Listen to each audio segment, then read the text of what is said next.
Wanadamu wameumbwa dhaifu.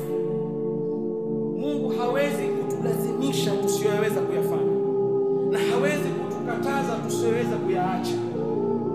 Hebu tazameni arkanul Islam, hizo nguzo hizi zitazameni. Kwenye masaa 24 watu wajisali moja tu kwa ajili ya swala. Kila swala dakika nyingi, dakika 10. Ama sivyo Islam? Swala 5 kwa siku. Mwajua kisa cha swala nyinyi?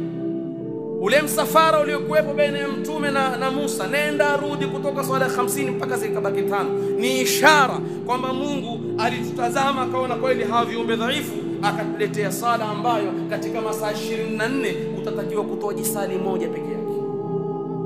Kwa kuwa kula maumbile ya mwanadamu tumeambiwa tufunge kwenye miezi 12, mwezi mmoja tu.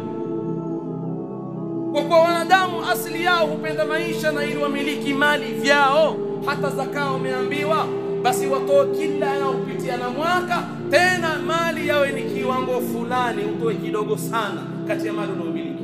Hii yote ni kuonyesha usahali wa dini. Kama ni haji, pamoja na kwamba mwenye uwezo ndio anafaa kwenda, lakini Mungu ataka mtu aende hii mara moja tu kwenye maisha yako. Hii dini ngumu au sahali? Mtume wetu Muhammad asema inna hadha ad-din yusr, hii dini ni nyepesi. Wala yushad ahadun illa ghalabahu, na yoyote atakayeichukua kwa uzito hii dini ya kujikalifisha asiyoyaweza itamshinda. La yukallifu Allahu nafsan illa wus'aha, Mungu haikalifishi nafsi ila ule uwezo alioumbiwa.